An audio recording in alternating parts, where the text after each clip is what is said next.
मो ना राजेश कुमार पाल मु बहलदार ग्रामवासी अटे।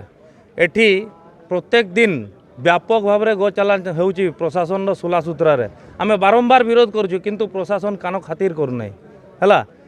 आज यही मंदिर पाखे आमर जो बाबाजी मंदिर अच्छी ये मंदिर से पाखे माने गोटे लक्ष्मी पूजा चलता समय माने गोटे षड्यंत्र टाइप्र करी माने गोमांस रास्तार विच्छुरित कर व्यापक विरोध करुँ एवं जो आकार ये गोमांस पाई प्रशासन तार उचित पदक्षेप आमर दाबी हो कलेक्टर ये आसतु ए जिनसर लिखित प्रतिश्रुति दिंतु जे गो चालाण ये सबुदिन बंद हो ये अंचल एवं गो हत्या बंद हो बेआईन गो चालाण बंद हो बेआईन गो हत्या बंद हो एवं अति शीघ्र आज संध्या सुधा आम समय दौचु जो दोषी मैंने अच्छा अति शीघ्र पुलिस प्रशासन धरू नहले ए बंद एवं बजार बंद एवं रास्ता बंद 220 जातीय राजपथ बंद अनिर्दिष्ट काल जारी रहिबो।